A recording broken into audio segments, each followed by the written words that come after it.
Entonces, esto en particular es lo que está en círculos, los circuitos blancos, son los cálculos BFT de las bandas de grafeno. Esto es la energía en función de un camino en la primera zona del nivel del grafeno, y esta es justamente la energía de Fermi, y acá está la especie de icono de Dirac que uno. Una característica de esto es que normalmente las bandas uno lo obtiene en el espacio recíproco, ¿cierto? Y tiene una especie de hamiltoniano en ese espacio recíproco. Acá lo que muestro son justamente las funciones de Barnier de este sistema. Por ejemplo, esta función de Barnier es el orbital pi del grafeno. Y este sería el orbital sigma bonding entre los dos átomos de carbono. Con estos dos orbitales uno puede explicar toda esta estructura de bandas. Justamente tienes tres orbitales sigma, acá que sería cada carbono y sus tres vecinos, y después el orbital pi que tiene una banda que está semillando. Justamente acá tenemos 1, 2, 3, 4, 5 bandas. Entonces, ¿qué ganamos al hacer las funciones de Barnier? Las funciones de Barnier estamos agarrando el hamiltoniano de alguna forma del espacio recíproco y pasando al espacio real. Entonces, en el espacio real tienes un hamiltoniano en esta base, que es la base de las funciones de Barnier, que son orbitales atómicos. Es una posibilidad de orbitales atómicos. Te da información del enlace que hay entre los átomos de tu sistema, y después en el espacio real es mucho más fácil hacer una especie de interpolación en los datos, y después puedes pasar al espacio recíproco con mucha más precisión. O sea, justamente puedes ir al espacio real, describir el sistema en el espacio real. En ese caso tienes un hamiltoniano tipo Taibán entre los átomos, que en muchos casos tiene ventajas, ¿no? Entonces, una de las características del grafeno es que, bueno, es un semimetal, y muchas veces uno en las aplicaciones en electrónica quiere que haya un gap de energía. O sea, quiere tener un semiconductor. Una de las formas justamente de tener un semiconductor es cortar el grafeno. O sea, una vez en vez de una lámina infinita, ahora lo cortamos a lo largo de una dirección. Ahora, a la hora de cortar el grafeno, también tenemos que decir en qué dirección cortamos el grafeno, ¿sí? Estas son dos posibles direcciones en las cuales cortamos el grafeno. Lo podemos cortar a lo largo de esta dirección, y en el borde obtenemos una especie de zigzag. O sea, los átomos de carbono forman una especie de zigzag. Y del otro lado también lo cortamos por acá. Entonces tenemos una nanocinta a lo largo de esta dirección, donde por ejemplo podemos transportar corriente o lo que sea acá. Y en el borde tenemos los átomos formando un zigzag, ¿sí? Después no es la única forma de cortar el grafeno. Otra forma de cortarlo es de esta forma, y entonces en el borde tenemos una especie de silla. Esta se llama armchair, esta configuración. De este lado tenemos este borde y un borde igual del otro, ¿sí? Estas son nanocitas de tipo armchair, ¿cómo se llama? Bueno, en los dos casos vamos a ver más adelante que se genera un gap en el sistema. O sea, tienes un semiconductor. Y otra de las cosas que vamos a ver es que las propiedades electrónicas de estos dos sistemas son completamente diferentes. O sea, en los dos se abre un gap, pero las propiedades electrónicas son diferentes en los dos. No se parecen nada. Entonces, el primer mensaje justamente es ese. El borde en estos sistemas importa mucho en las propiedades electrónicas del sistema. De hecho, vamos a ver más adelante que surgen estados localizados en el borde, que son los que dan todas las propiedades electrónicas del sistema. Entonces, estos son, de hecho, el primer cálculo de FT de estos sistemas, que es del 2006. Y acá se ve, por ejemplo, esta es la estructura de bandas de una nanocita de tipo armchair, con 12, 13 y 14 átomos acá. Acá podemos clasificar las nanocitas entre el número de átomos que tenemos a lo largo de esta dirección perpendicular al corte. Entonces vemos primero que en los tres casos se abre un gap. Tenemos acá un gap cerca del nivel de energía de Fermi, que en el caso particular de las nanocitas de tipo armchair depende mucho de cuántos átomos tenemos a lo largo de la nanocinta. Por ejemplo, vemos que de 12 a 13 hay un salto grande acá en el gap. Después, al saltar a 14 se vuelve a a reducir el gap. Y esto es cíclico. De hecho, esta es, por ejemplo, es el ancho, el gap que vemos acá, en función de cuántos átomos de carbono tenemos en la dirección perpendicular. Y vemos que hay tres tipos de curvas, ¿no? Cuando el gap cuando podemos escribir este número como 3 veces un entero, o 3 veces ese entero más 1, o 3 veces el entero más 2. Vemos que tenemos tres curvas acá, y lo que significa eso es que al cambiar solamente en 1 el número de átomos de carbono que tenemos en la dirección perpendicular, cambia mucho la estructura. Estas nanocintas tipo Archer no son magnéticas, pero sin embargo, las de tipo zigzag, que es lo que vamos a ver en el resto de la charla, son nanocintas magnéticas, ¿no? Esta es la estructura de bandas de una nanocinta de tipo zigzag, y vemos que no tiene nada que ver con esta estructura de bandas que vemos acá. Acá tenemos el punto gamma, o el 0 en K. Acá tenemos el 0 y vemos como que esta estructura de bandas no se parece en nada a esta. O sea, ese es el primer mensaje, como que lo que está pasando en el borde influye mucho en la estructura de bandas que estamos obteniendo. En particular, las nanocintas del tipo zigzag, que vamos a ver más adelante, son magnéticas. Esto significa que el sistema se magnetiza. Esto que vemos es la densidad de spin. O sea, esta sería la nanocinta de grafeno. O sea, esta sería infinita en esta dirección acá. Y estos serían los dos bordes. Vemos que la nanocinta se magnetiza. O sea, este estado es antiferromagnético. O sea, el momento magnético total es 0. ¿Sí? Sin embargo, hay una concentración de spines up de un lado y de spines down del otro. Entonces, a lo largo de toda esta dirección vamos a tener el sistema magnetizado en una dirección, y a lo largo de la otra vamos a tener el sistema magnetizado en la otra dirección.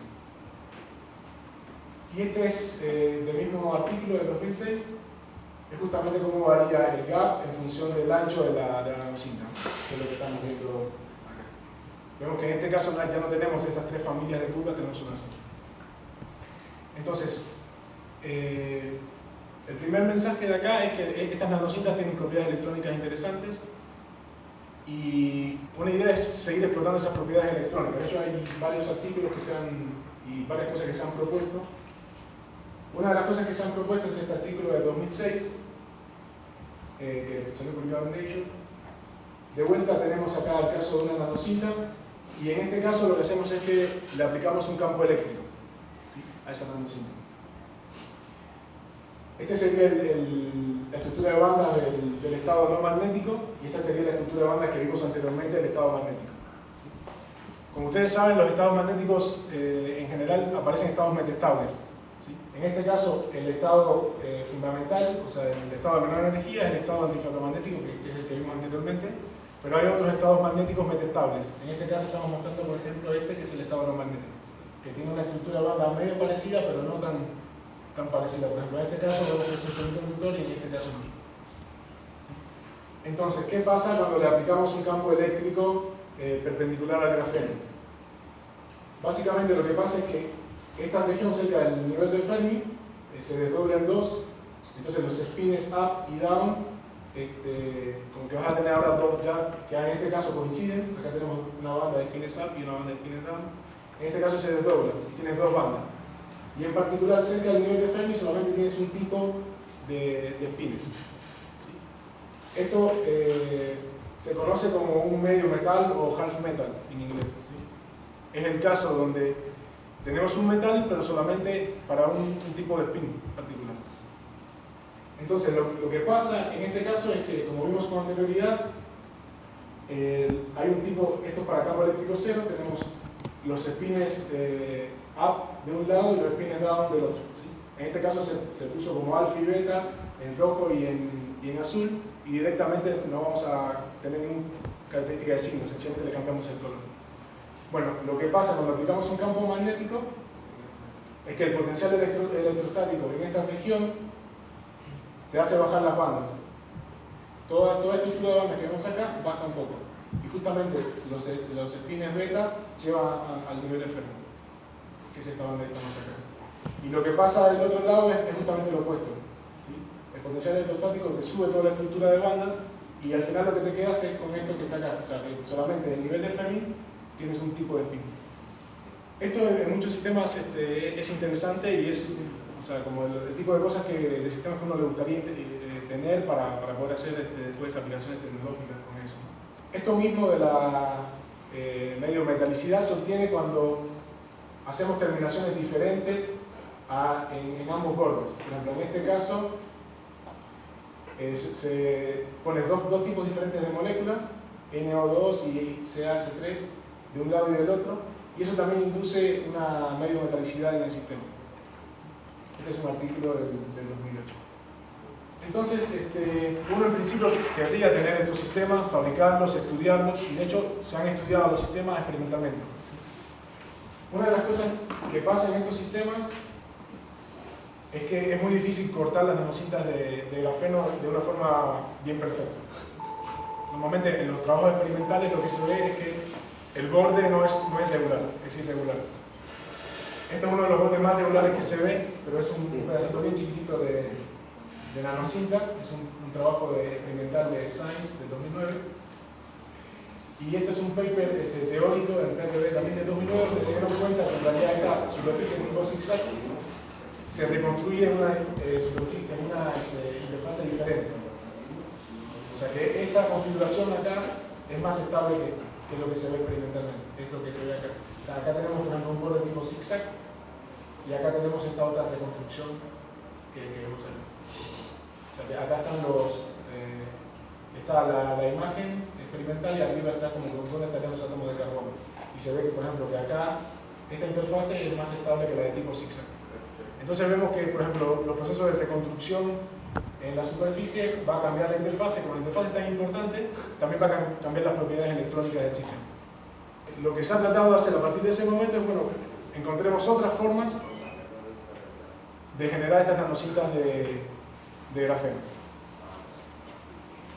Otra de las características de la nanocinta de grafeno es que una vez que la cortas, te quedarías con un sistema que es chiquito y que no estás sobre alguna cosa. No es una pieza uniforme del material, ¿sí? Algo mucho más interesante sería poder tener, por ejemplo, una lámina de grafeno donde la nanocinta sea en una región y la otra puedas tener algo que sea aislante, de tal forma que puedas tener las nanocintas en una lámina de grafeno. Pensando en esto, tenemos el grafeno y después otra línea de investigación que se ha abierto en el grafeno es justamente el grafeno, o sea, tratar de modificar el grafeno y encontrar nuevos materiales con otras características diferentes. En esta búsqueda hay artículos anteriores que aparecieron que lo que se hace es que se pone el grafeno en una atmósfera de hidrógeno. Y lo que pasa es que entonces el hidrógeno, ¿sí?, se adhiere al grafeno y se adhiere la configuración de menor energía en ese caso es tener átomos de hidrógeno en una cara, por ejemplo, acá en el carbono, y todos los adyacentes que estén en la otra cara, ¿sí? Entonces sería, por ejemplo, estos puntos serían los átomos de carbono, y acá estarían los átomos de hidrógeno, por ejemplo. Entonces tenemos átomos de hidrógeno y en todos los carbonos adyacentes tenemos átomos de hidrógeno adheridos en la otra cara. Bueno, esto modifica las propiedades del grafeno y de hecho en el caso del hidrógeno se llama grafano y es un aislante, tiene un lote de 3 electronvolts de gap. Esto en particular que estoy mostrando sería para otro caso, en vez de átomos de hidrógeno sería átomos de flúor. Ese nuevo material se llama fluorografano y como el caso del grafeno también es un aislante. ¿Sí? Y tiene el orden de 3 electronvolts de gap en el material. Este material se descubrió en el 2010. Hubo varios grupos que estuvieron trabajando al mismo tiempo y encontraron este material que se llama fluorografeno. Este en particular es un artículo del grupo de Game en Manchester. Entonces, una vez que ya tenemos dos tipos de material, tenemos el grafeno por un lado y el fluorografano por otro, lo que del otro lado es un aislante, lo que se le ocurrió a mucha gente es decir, bueno, ahora empecemos por ejemplo por el fluorografano y tratemos de remover los átomos de flúor que están adheridos. Y en ese caso nos quedamos con una especie de nanocinta de grafeno, ¿sí?, que es lo que están haciendo acá. Imagínense que tienen una forma de remover todos los átomos de flúor que tienes. Entonces te quedas con un caminito hecho de grafeno, una nanocinta, y del otro lado te queda este material que es el fluorografeno, que es un aislante. El aislante es lo mismo que es como si tener texturas vacío, ¿sí? O sea, tú lo cortas, se quedan estos estados localizados en el borde y cambian las propiedades del grafeno, se aparece un grafo. Bueno, esto que estamos haciendo es lo mismo, porque al lado tenemos un aislante, ¿sí? Eso también uno es de esperar que cree las mismas propiedades en el canal de grafeno que queda. Entonces, con esta idea, trataron de empezar a crear formas de remover los átomos de flúor, por ejemplo, empezando con el fluorografano.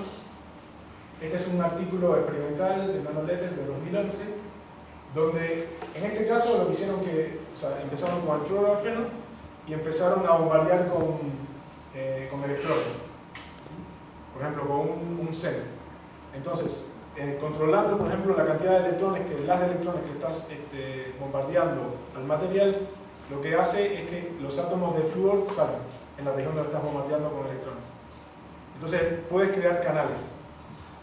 Esto es, por ejemplo, uno de los canales que ellos crearon. Lo que está en rojo sería el grafeno como tal. Esta es una imagen de AFM, del sistema, de microscopía de fuerza atómica. Entonces, lo que está en rojo sería átomos de grafeno y lo que está acá es justamente en rojo, en amarillo sería átomos de fluorografeno, ¿sí? Entonces, vemos que están creando una especie de canal, o sea, una nanocinta de grafeno en esta dirección, ¿sí? Que es lo que se ve acá. Y lo que observan es que cuando miden, esto lo ponen entonces entre dos contactos acá, miden las propiedades electrónicas, y lo que ven en este caso es que la resistividad en el caso del fluorografeno, que es alta porque es un aislante, disminuye y tiende casi a cero al crear este canal. O sea, quiere decir que al remover esos átomos nos estamos quedando con una nanocinta de grafeno. Obviamente en este caso estamos creando esa nanocinta y como son los primeros trabajos experimentales tenemos los mismos problemas que tenemos al cortarlo. Porque acá vemos que es bastante irregular la superficie, ¿sí?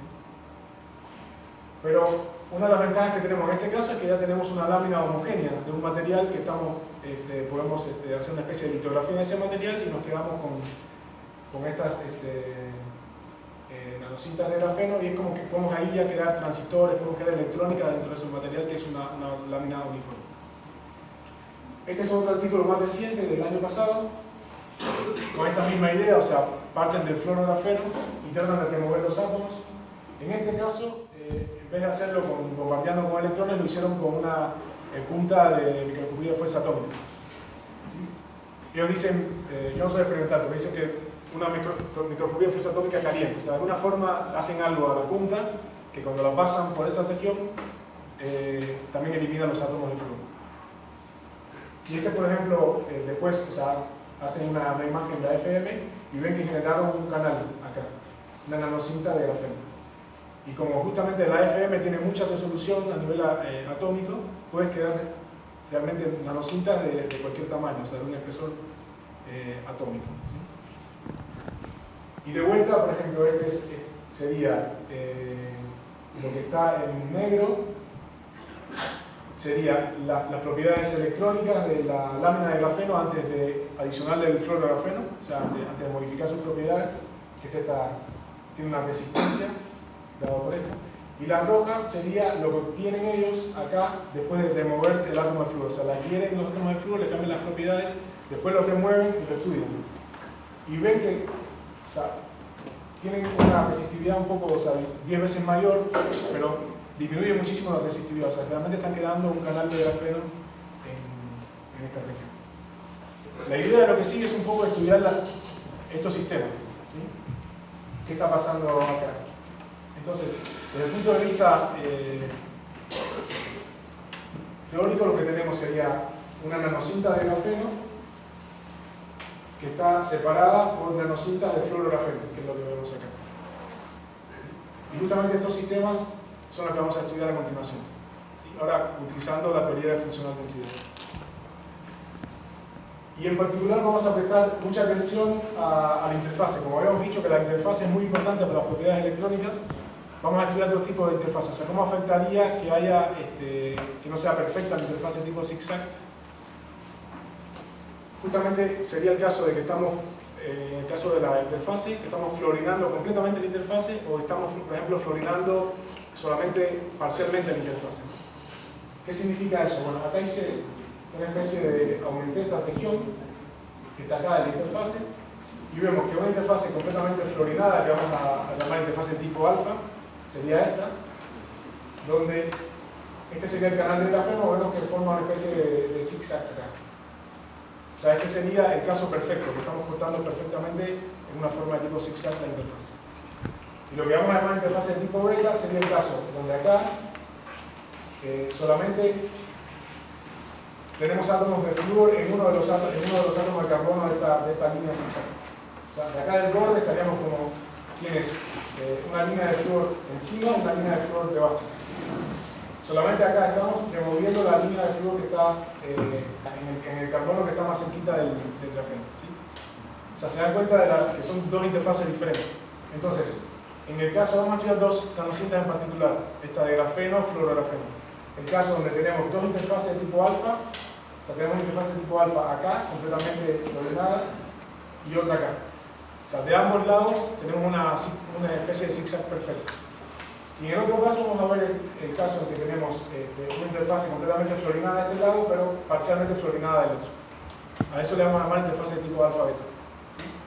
Y vamos a ver ahora cómo cambian mucho las propiedades electrónicas de estos sistemas. Entonces, primero veamos un poco la nanocinta de tipo alfa-alfa. Y lo que vemos es que esta nanocinta de alfa-alfa correspondería a una especie de canal de grafeno de tipo zigzag. ¿Sí? Esta sería la estructura de bandas y vemos que cerca del nivel de Fermi obtenemos una estructura de bandas que es muy parecida a lo que teníamos antes cuando teníamos una nanocinta de grafeno aislada. Después, ahora más adelante, las voy a comparar las dos, pero básicamente es casi lo mismo. Y de hecho vemos que el estado fundamental es también un semiconductor que es un antiferromagnético. O sea, todo lo que vimos anteriormente para el caso de la nanocinta completamente aislada se aplica en este caso. Y también aparecen los estados metestables que aparecían antes. O sea, este sería el estado metestable no magnético del sistema.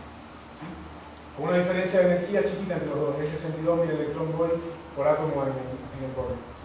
O sea, hay una diferencia de energía chiquita entre los dos estados magnéticos, pero el estado fundamental es este antiferromagnético. Que de hecho, cuando hacemos una gráfica tridimensional de la densidad de spin, vemos primero que el sistema, como aparecía en el caso anterior de una nanocinta completamente aislada, también se magnetiza, pero solamente en el canal donde está el grafeno. Este sería el canal donde está el fluorografeno, que ahí no aparece ningún tipo de magnetización. Y en este caso vemos que el estado fundamental, que es lo que estoy mostrando acá, es también antiferromagnético. O sea, a lo largo de una dirección tenemos todos los spines mayoritarios apuntando, por ejemplo, spines up, y del otro lado tenemos spines down. Y vemos que los estados son muy localizados. O sea, hay toda enseguida disminuye toda la magnetización cuando te alejas del borde. Eran las características que veíamos antes en las nanocintas aisladas. Y de hecho, uno de los primeros mensajes es que es una buena forma, de hecho, de crear nanocintas de grafeno. Cuando comparas las propiedades, haciendo DFT, de estas nanocintas que están ensanchadas con fluorografeno y las nanocintas solas, vemos que las propiedades, todas las propiedades electrónicas y magnéticas son muy parecidas, son casi iguales. Este sería el caso que estamos viendo, y este sería el caso de una nanocinta sola, ¿sí? sin el fluorografeno. Y cuando comparamos, por ejemplo, el ancho de banda y todas estas propiedades, la magnetización, etc., son muy parecidas. Entonces, el primer mensaje es que es una buena forma de crear estas nanocintas. ¿Qué pasa entonces cuando ahora tenemos que la interfase no está completamente fluorinada? O sea, obviamente es de esperar que cambien mucho las propiedades electrónicas y magnéticas del sistema. Como vimos en el caso anterior, cuando cambias de un tipo de zigzag a Archer, que solamente está cambiando la interfase, cambia mucho las propiedades, eso mismo va a pasar acá. Y de hecho, esta es la estructura de bandas del sistema. El estado fundamental en este caso es metálico y ferromagnético. Acá seríamos, lo que está en azul serían, por ejemplo, los spines up, los spines mayoritarios, y los que están en rojo serían los spines minoritarios en este caso. Teníamos en azul los spines up, en rojo los spines down.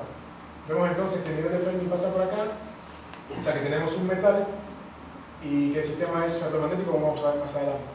Como pasa en los otros casos, este es el estado fundamental magnético, pero tenemos estados metestables no magnéticos. que es esta estructura que vemos acá. Que también, en este caso, es un metal. ¿Sí? Es un metal no magnético. En este caso, la diferencia de energía entre estos dos estados, el fotomagnético y el no magnético, es de 32.000 electronvolts por átomo de cobre.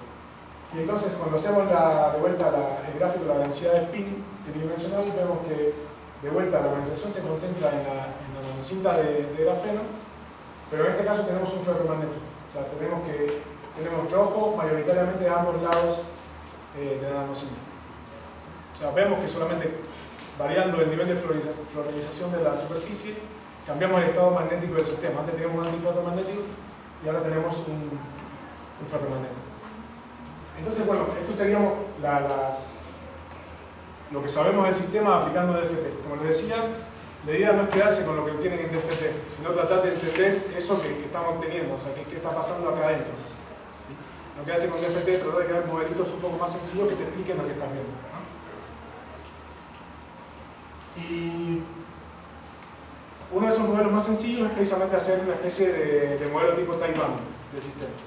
En time banding tienes un modelo sencillo con pocos parámetros que te describen las propiedades del sistema, es lo que uno quiere. Una de las características de esto, por ejemplo, es que uno puede estudiar nanocintas de grafeno de un tamaño, usando DFT, de un tamaño más bien reducido. ¿Sí? Si uno ahora quisiera hacer una nanocinta con cientos de átomos, ¿sí?, de espesor, ya ahí no podríamos utilizar DFT.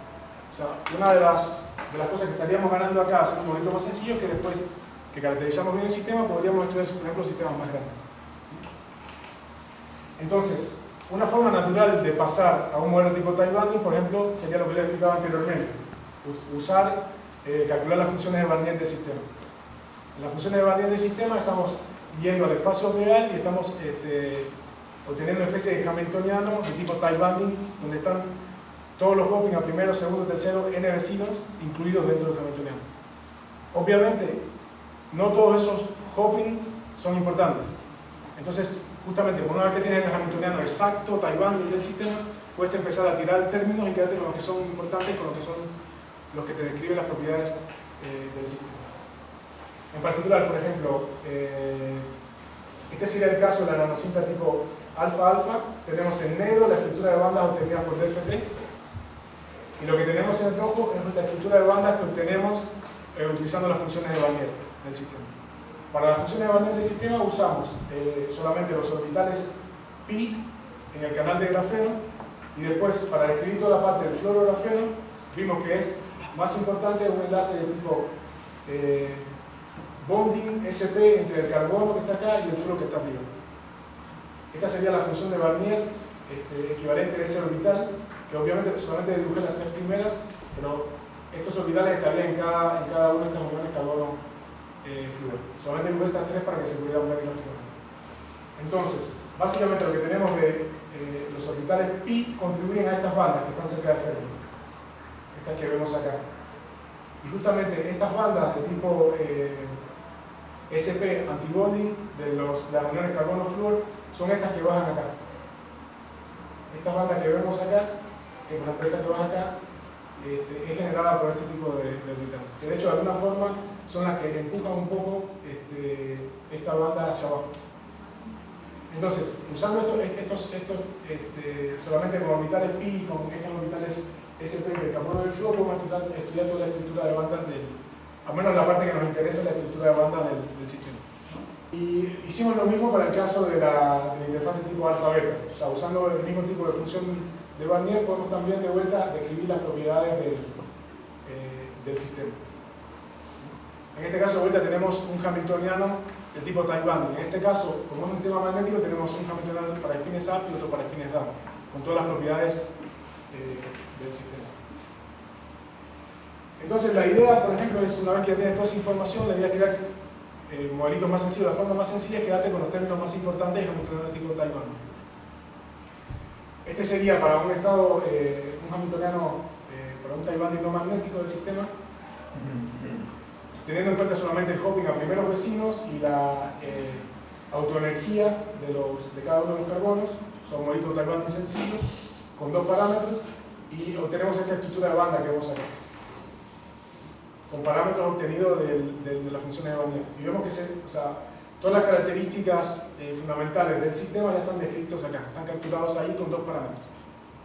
Entonces, después que hacemos eso, empezamos a entrar un poco en el sistema, no nos quedamos solamente con lo que vemos en DFT como caja negra, sino tratamos de ver qué hay más allá, estudiar un poco la física, ¿no?, del sistema. Esto es lo mismo para el tipo de nanocita tipo alfa-beta, el modelo tipo Taiwan bien simplificado. En este caso lo que pasa es que estamos incluyendo ahora una línea extra de carbonos. Eso de alguna forma nos adiciona un electrón y nos adiciona una banda. Esa banda lo que hace es que le gusta estar ahí cerca del nivel de Fermi. Las otras bandas que antes estaban acá suben, esta sube también y se queda una banda en el medio, que es lo que estamos viendo acá. O sea, con este modelito tipo Taiwan básico con 2 parámetros, de vuelta tenemos una estructura de bandas como esta, que se parece bastante a esta que está acá. Obviamente esta banda no tiene ningún tipo de dispersión, esta tiene dispersión, pero eso después puedes empezar a complicar el modelo para obtener todas las otras características que estás viendo en tu sistema. De hecho, la forma natural, por ejemplo, ahora de extenderlo a estados magnéticos sería hacer un modelo tipo Anderson-Havard del sistema, o sea, a este tipo de Taiwan, y le adicionamos ahora un término U, que sería una penalización en cada uno de los sitios. Por ejemplo, si ya hay un electrón con spin up y quieres poner otro, eso obviamente tiene una penalización energética. ¿Sí? Eso es básicamente este término que está acá. Este término también se puede obtener de alguna forma de la Taiwan que estás obteniendo anteriormente. Y ahora tendríamos un sistema con 3 parámetros, pero ahora sí magnético, incluyendo toda la parte magnética del sistema. Y esto que vemos acá sería la estructura de bandas con DFT, de este lado una tipo alfa-alfa y esta alfa-beta. Y esto que vemos acá es lo que tenemos al resolver este modelo de Anderson-Havard del sistema. O sea, lo que está por ejemplo acá en azul más oscuro sería la banda DFT, y lo que vemos en azul más claro sería la banda que estamos generando con este modelito mucho más sencillo con 3 parámetros. Que es este que vemos acá. Y lo que está, este sería un tipo de spin y este sería otro tipo de spin. Vemos que hay que podemos describir bastante las propiedades del sistema con este modelito bastante sencillo. En este caso, para el caso magnético, acá están los parámetros que estamos usando, por ejemplo, un U de 3.3, un Hawking de 2.6 electronvolt y las energías de sitios diferentes a ambos lados de la nanocita.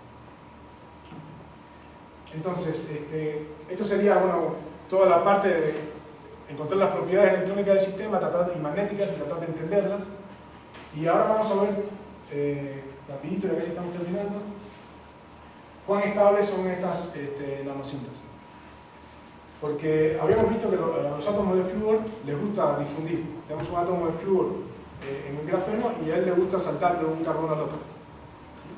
Entonces, en este caso podemos empezar con una estructura donde tenemos los átomos de flúor de este lado y los átomos, el fluorografeno de este lado y el grafeno solo de este lado. Y uno puede pensar, bueno, empiezas con eso, pero cuando estás a temperatura ambiente, los átomos de flúor le va a gustar empezar a difundir por toda la superficie y va a destruir lo que tienes hecho. O sea, cuán estable es este sistema. Y la estabilidad de este sistema, de alguna forma, puedes empezar a entenderla calculando qué pasa con la difusión, por ejemplo, de un átomo de flúor aislado. Habíamos visto que las barreras de energía son chiquititas, de 0.26 electronvolt para la difusión de átomos de flúor.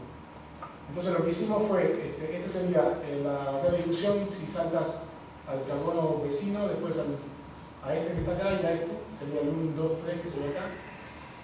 Y la barrera de difusión en esos 3 casos cambia muy poquito, pero es chiquita en los 3 casos.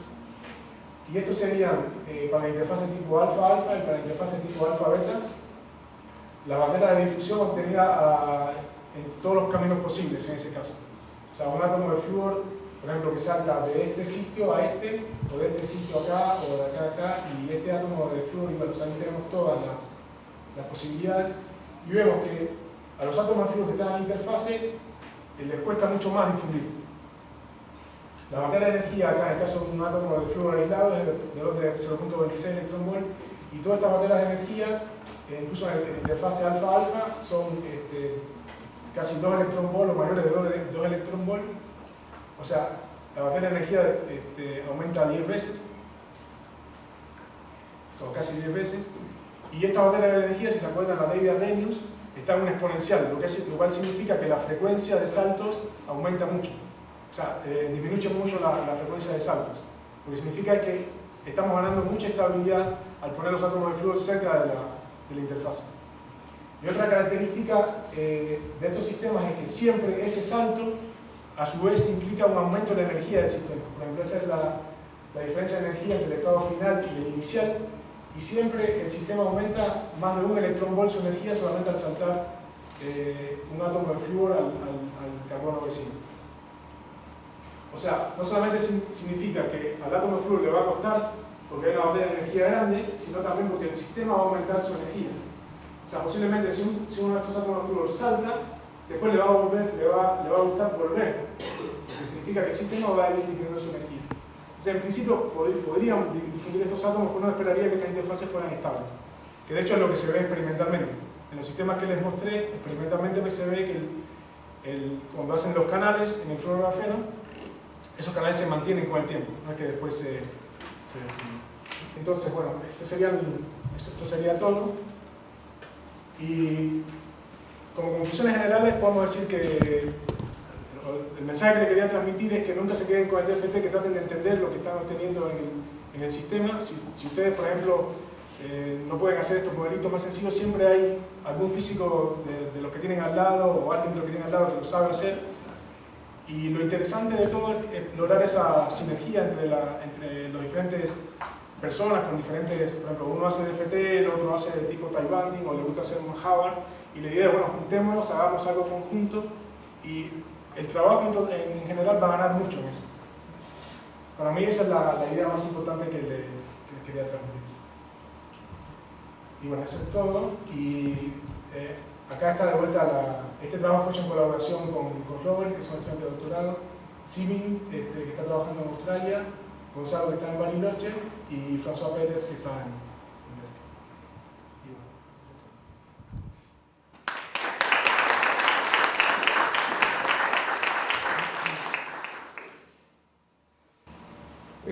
Tengo curiosidad, ¿cómo ajustaste el parámetro U del modelo de Java? Nosotros empezamos haciendo diferentes cosas. Fuimos mejorando el trabajo. Este trabajo, esto no está publicado, o sea, son de las cosas, de hecho, los últimos resultados me los pasaron el jueves antes de venir para acá. ¿Sí? Lo primero que hicimos fue hacer el Java y usar como una especie de fitting. O sea, teníamos la estructura de banda poniendo un U, entonces íbamos mejorando el U y los otros parámetros y vemos en qué momento coincidía la estructura de bandas. Eso es una manera de hacerlo. ¿Sí? Estamos fiteando de alguna forma, tenemos un modelo más sencillo y esos parámetros los estamos obteniendo de ahí. Eso fue lo primero que hicimos. En realidad está presentado así, con funciones de Barnier y qué sé yo, pero la función de Barnier fue lo último que hicimos. O sea, al final dijimos, bueno, ya que tenemos esto, empecemos a hacer funciones de Barnier, que tenemos el hamiltoniano, tenemos todos los tie banding, y en ese caso ya no estás fiteando el sistema, estás obteniendo las propiedades directamente de lo que estás obteniendo en los cálculos de DFT. Entonces, lo último que hicimos fue obtener, por ejemplo, el hopping directamente del hamiltoniano que teníamos en las funciones de Barnier, y el U también se puede obtener porque en este caso tienes la magnetización en cada sitio y de alguna forma el U está asociado con esa magnetización. Entonces lo que hicimos es, obtuvimos las magnetizaciones, las normalizamos de alguna forma, el U que habíamos tenido actualmente en el fitting daba el orden de 3 electronvolts. Entonces, obteniendo las magnetizaciones, encontramos una especie de U promedio a lo largo del canal de grafeno, y si quieren no nos creen, pero da el orden de 3 electronvolts. O sea que de las dos formas, haciendo el fitting y después encontrando una forma ya mucho más asociada con las funciones de Barnier y con la magnetización que estamos teniendo en DFT, encontramos un U que cuando vas y lo pones en el modelo es el que fitea las bandas. Entonces lo hicimos de esas dos formas. No vi la primera parte, así que a lo mejor ya lo explicaste, pero experimentalmente se va dopando la cinta, y cómo se define esa interfase tan bien definida, lo que mostraste al final. Obviamente todavía no se puede, ¿no? Pero hay mucho, están trabajando en eso. Por ejemplo, este es un paper de 2011, está publicado en Nanoletters. En este caso, patent del fluorografeno. y con un microscopio SEM le disparan electrones a lo largo de un canal y con eso logran remover los pivotes. Entonces lo que tienen, por ejemplo, este sería una imagen de AFM del sistema. Obviamente, estamos teniendo el canal, en el rojo estaría el grafeno y esto en el amarillo sería el fluorografeno. Obviamente estamos teniendo un canal, pero no tiene resolución atómica. Ahí se ve que hay, o sea, no es una interfase completamente perfecta. Y otra forma es usando una punta de AFM, que este es un artículo del año pasado, que está publicado en Nano. Y en este caso, supuestamente, no entiendo bien lo que hacen, no sé experimental, pero justamente calientan la punta de AFM y después la pasan por encima y logran remover los átomos. Y esto después es una imagen de AFM de lo que lograron obtener. Este sería el canal de grafeno y aquí ya me parece que es un poco más perfecta la interfaz. O sea, lo que está en negro sería el programa. Obviamente hay otra forma de hacerlo, o sea, como que están trabajando en eso. El AFM tiene resolución atómica, así que en principio Bueno, también la misma justificación, llegué tarde, pero quizás comparaste ya un cálculo de DFT con, creo que dijiste tie binding, para sacar la más física de estos resultados. Cuando los comparas a iguales condiciones, o sea, una franja del mismo tamaño, ¿que te dan resultados bien diferentes o bien similares?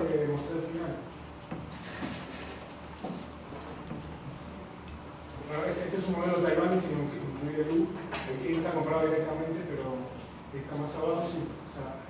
O sea, pero son del mismo tamaño, ¿no? Sí, sí, no, si varías el tamaño, las propiedades cambian mucho, claro, el tamaño, sí. pero el gap cambia mucho.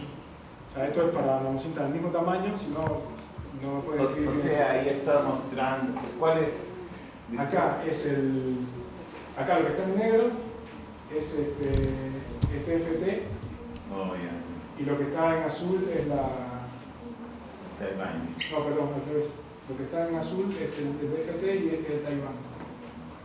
Y acá es dos colores diferentes. O sea, lo que está en azul oscuro, este es la conocida tipo alfa beta, sería el DFT y este sería lo que se obtiene con este modelo Anderson Java.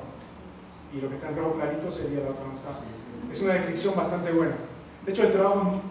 Hicimos muchas más cosas que no mostré acá, en realidad, porque si no... Pero en realidad, acá se ve un corrimiento entre el máximo de esta banda y nosotros ya sabemos por qué se corre ese máximo. De hecho, podemos correrlo a donde queramos. Yeah. Bueno, sí. Bueno, esto implica de que, bueno, entonces no hagamos DFT, porque si los resultados son tan buenos... Esa es una de las...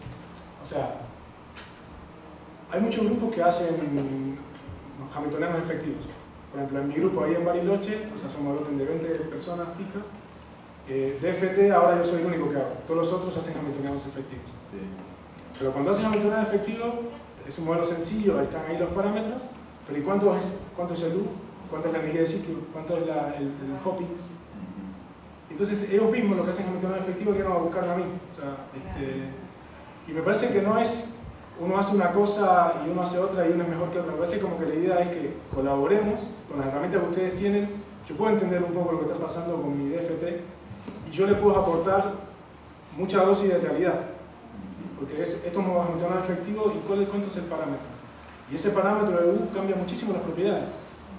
Entonces el DFT le aporta una cuota de realidad y los hamiltonianos efectivos para mí le aportan una cuota de conocimiento al DFT. El DFT es como una caja negra que tiene cosas, pero hay que entender y ir a la física de lo que estamos viendo.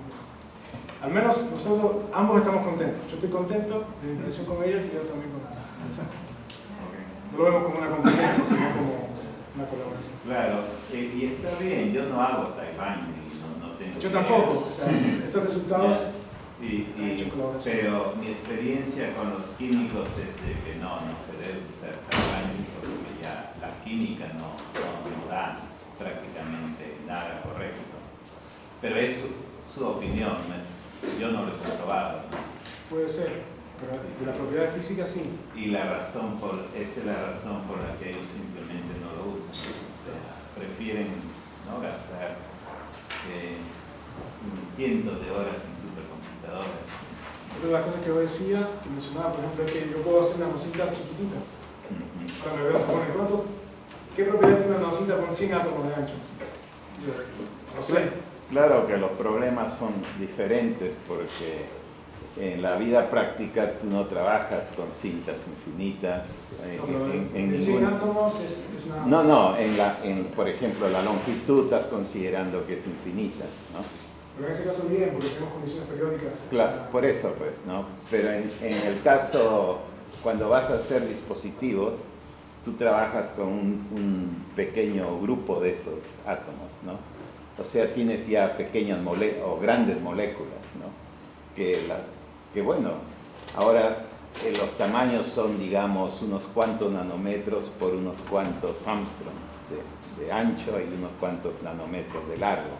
Entonces todavía hay métodos ab inicio que se pueden usar, ¿no? Pero sí, o sea, está bien, o sea, estoy bien sorprendido de que nunca he comparado estas dos cosas, ¿no? Pero si es así como se ve, está fenomenal, ¿no? Otra cosa, por ejemplo, a veces necesitas experimentalmente, tienes propiedades del sistema que no se pueden obtener directamente por DFT. Por ejemplo, cosas con temperatura, que es más difícil con DFT. Entonces, este modelito lo vemos como un punto de un comienzo. Después, como tienes este Taiwan, ya hay muchas otras herramientas que están a tu alcance para hacer cosas con temperatura, tamaño más grande, o sea, que se te abre todo un mundo. Claro. Y un mundo que estás abriendo con una cosa grande de realidad. Eso es lo que le aporta el DFT. No, pero bien. Muchas gracias, Alexander.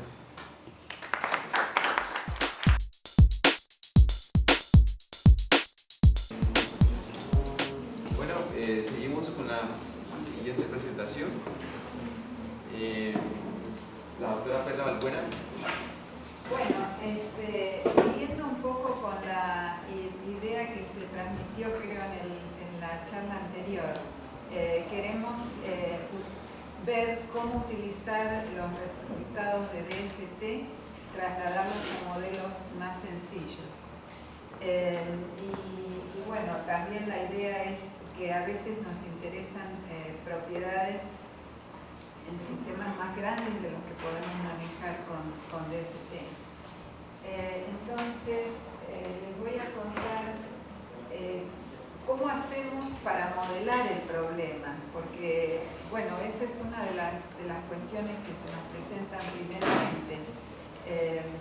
Queremos atacar un determinado problema o entender las propiedades de un determinado problema y evidentemente tenemos que elaborar un modelo, pero bueno, tenemos que ver cómo hacerlo. Entonces les voy a dar algunos ejemplos. Voy a empezar con el problema de las baterías de litio. Después voy a decir algo sobre el crecimiento de los nanotubos de carbón. Después voy a hablar sobre la termodinámica de las mezclas de hidrocarburos en estructuras de shale gas. Y al final algunos ejemplos del uso de la cinética Monte Carlo. Primero, déjenme mostrarles este esquema simple de una batería de litio. Bueno, tiene dos electrodos. Uno, por ejemplo, generalmente puede ser o de litio metal o puede ser carbón, donde el litio intercala, o puede ser silicon, donde también litio intercala. El otro electrodo generalmente es un óxido que también contiene litio y tiene esta estructura de capas. Entonces, lo que ocurre es que los iones de litio viajan a través del electrolito, que está acá entre medio de los dos electrodos, viajan de un electrodo hacia el otro, los iones de litio, durante carga o descarga de la batería. Y de esa manera, bueno, las reacciones electroquímicas, que son de oxidación o reducción del litio, suceden aquí en los electrodos y se genera carga, se genera electricidad. Entonces, el electrolito, lo que quiero enfocarme es en el problema del electrolito, que generalmente es un líquido.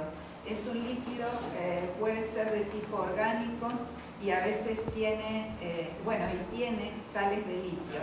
esas sales se disocian y son parte de esos litios que van a difundir entre un electrodo y el otro.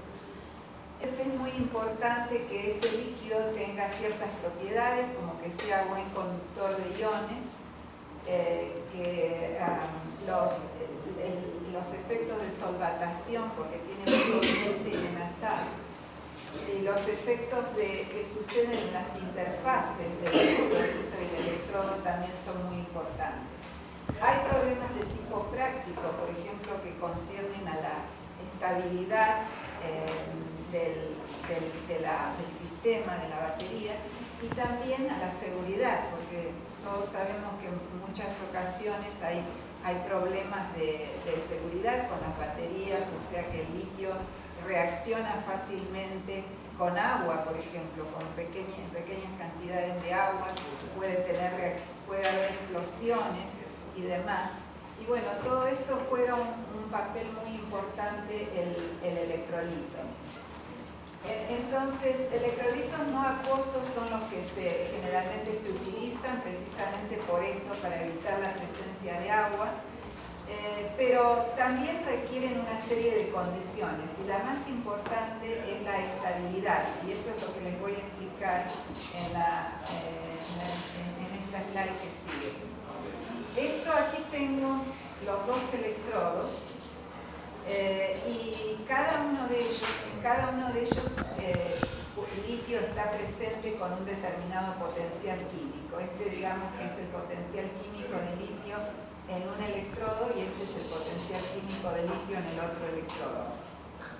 El electrolito que está en el medio, aparte, tiene sus características químicas. Para los que son físicos, bueno, lo mismo que hablamos del band gap en sólidos, aquí en un sistema molecular, digamos, hablamos de el HOMO, que es el orbital de más alta energía que está ocupado, y el LUMO, que es el orbital de menor energía que está desocupado. Entonces, esa diferencia entre el HOMO y el LUMO es también el gap, es el gap que corresponde a ese sistema molecular. Y para que este sistema líquido sea estable entre los dos sistemas sólidos, esta condición se tiene que cumplir. La condición es que el band gap, o si quieren el gap, que es la diferencia entre el HOMO y el LUMO, tiene que ser mayor o igual que este producto, que es el voltaje de circuito abierto, que es la diferencia de potenciales químicos del litio en los dos electrodos, multiplicado por la carga del electrón. Entonces, esta es una energía, la comparo con esta otra energía. Entonces, esta energía de diferencia tiene que ser mayor que la diferencia de potenciales químicos de los litios en los dos, para que mi sistema sea estable químicamente. ¿Eso qué significa? Que no se va a descomponer químicamente. Y no quiero que se descomponga químicamente, porque allí empiezan ciertos problemas, como les voy a contar en un momento. Entonces, si esta condición no se cumple, puede haber transferencia de electrones, ahora del electrodo hacia el electrolito. Por ejemplo, de esta manera, supónganse que el gap es más pequeño, entonces ocurre que electrones pueden venir de acá, de este electrodo, y saltar al LUMO del electrolito. O de este lado puede ocurrir que electrones del electrolito salten hacia el cátodo. Entonces, ese tipo de reacciones no estaba prevista en el funcionamiento de la batería. Eso no es lo que se quiere, eso no es la reacción de la batería. Pero sin embargo pueden suceder si las características químicas de este material no están cumpliendo con esta condición. Y eso sucede muy a menudo, lamentablemente. ¿Por qué? Porque en determinadas condiciones, aquí estamos comparando con esta energía, pero en determinadas condiciones esa diferencia de potenciales se hace diferente cuando la batería está funcionando, y entonces puede ocurrir de que el electrolito caiga en esa condición de inestabilidad.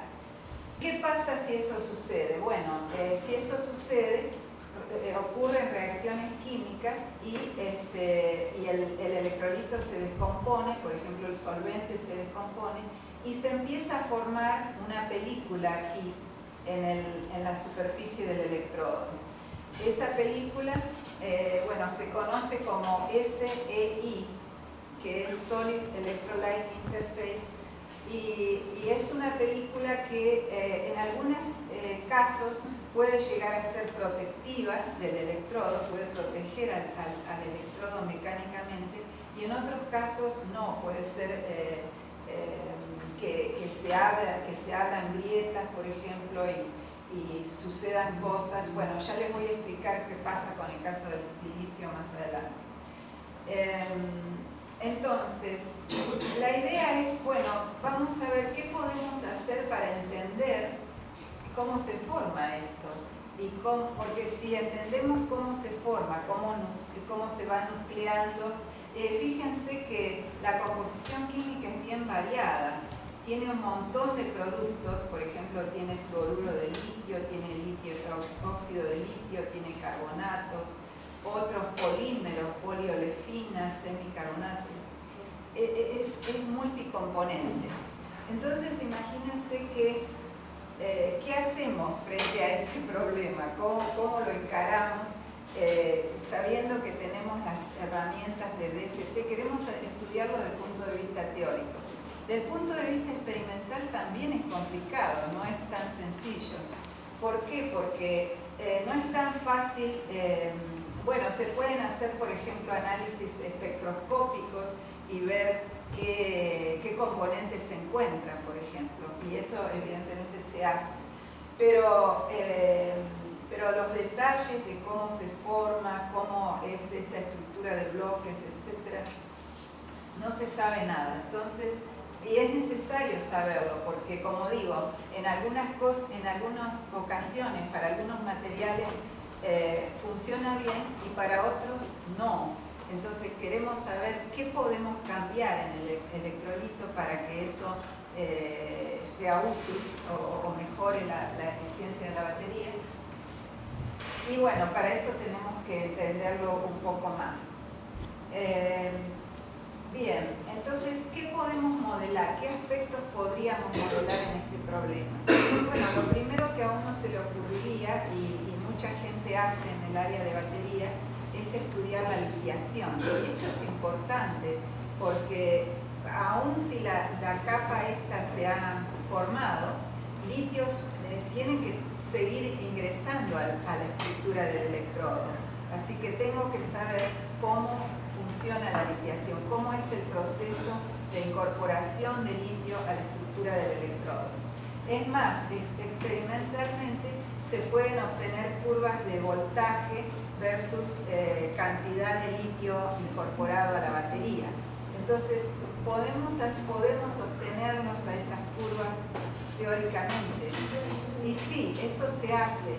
Y lo que se hace es, bueno, analizar, supongamos que es grafito, voy a tener mi modelo de grafito y voy a ir agregando iones litios entre las capas de grafito,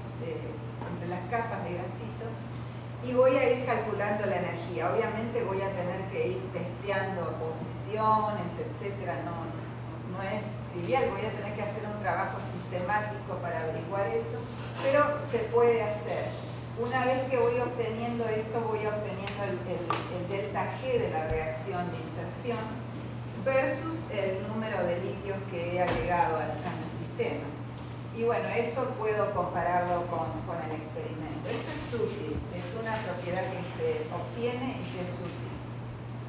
Segundo, puedo también tratar de entender las reacciones que suceden, estas reacciones que digo que no son muy conocidas.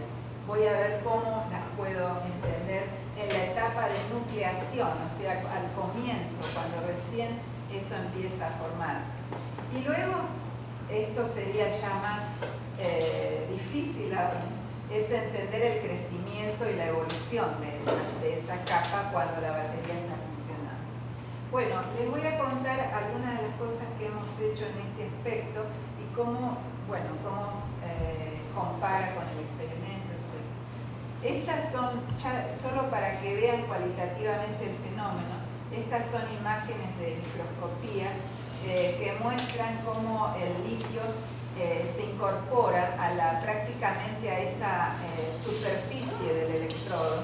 Ven aquí las regiones de alta concentración de litio, son estas de color amarillo, y estas más azules o verdes son de baja concentración de litio, y el perfil viene en esta dirección, nos movemos hacia adentro del electrodo. O sea, en la región superficial, en esa región donde les digo que la capa se va formando, se va llenando de litio. Ahora, ¿qué contiene el electrolito? Contiene moléculas como esta, por ejemplo, este es un carbonato cíclico. Entonces, estos atomitos que ven aquí son oxígenos, tienen 3 oxígenos, por ejemplo, este es un caso típico, un carbonato cíclico, se llama etilencarbonato. Y después está esta que es una lineal, que es dimetilcarbonato. Hay generalmente mezclas de estas.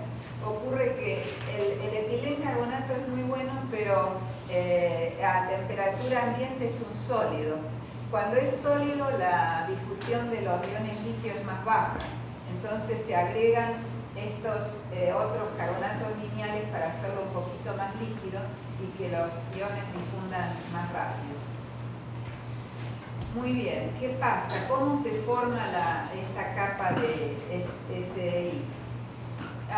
Bueno, lo que hicimos en principio, esto fue ya hace mucho tiempo, es bueno, agarramos la molécula, simplemente la molécula, y dijimos vamos a ver cómo se reduce. O sea, evidentemente esto es un proceso de reducción. Les conté que el electrón viaja desde la superficie del electrodo y se incorpora al electrolito, y en este caso entonces lo que podemos estudiar es simplemente qué pasa si la molécula va a aceptar o no un electrón. Si ustedes hacen este estudio en fase gas, por ejemplo con un programa como Gaussian, que algunos de ustedes conocen, por ejemplo, les da que en fase gas la reacción de incorporación del electrón en la molécula, que ocasionaría la apertura de este ring, ven que el ring se abre aquí, termodinámicamente está prohibida, es una reacción que va uphill, o sea, hacia arriba, de acuerdo a la termodinámica no ocurre. Y en cambio, si está en solvente, también hicimos el cálculo en solvente, sí se vuelve favorable y puede ocurrir. Es más, si está en presencia de un ion, como el ion litio, o sea, ahora calculamos la molécula, el ion y el electrón, la reacción ya se hace favorable, definitivamente favorable. Pudimos calcular cómo sucede esto. Primeramente pasa por un estado intermedio, después pasa por un estado de transición. Más o menos lo mismo que ustedes vieron que se puede hacer en BASF. Esto se ha hecho con una sola molécula usando este programa Gaussian. Y podemos determinar la barrera que se necesita para lograr este estado de transición, y luego se forma un nuevo componente que se llama anión radical. Este anión radical es muy reactivo. Cuando ustedes hacen polímeros, por ejemplo, generalmente el primer elemento es ese anión radical que después polimeriza. Y lo mismo sucede acá. El anión radical que está acá en el centro se puede combinar con distintas especies y va formando todos estos compuestos que son los que se detectan en esa capa que les estaba hablando, o sea, algunos de los que se detectan en esa capa que les expliqué antes.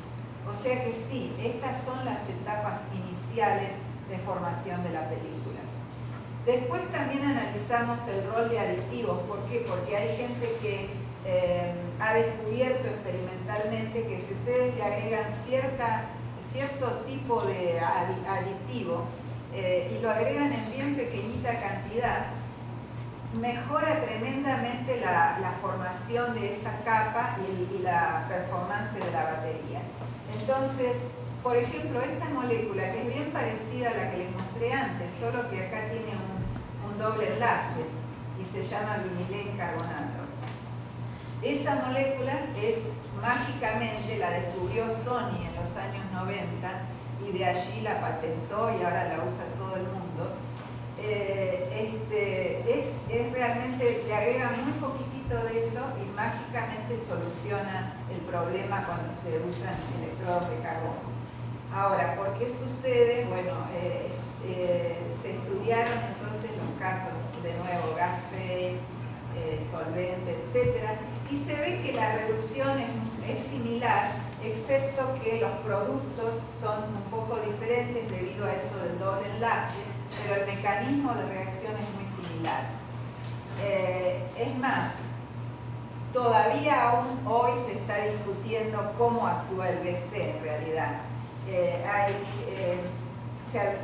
Nosotros de este estudio habíamos propuesto de que podía ocurrir de que el BC catalizara la descomposición del S, porque en realidad si ustedes lo agregan en tan pequeña cantidad, no se explicaría cómo es que sobrevive durante todo el funcionamiento de la batería. Y una posibilidad es que solamente facilite la reacción, pero que él siempre esté presente, no se consuma.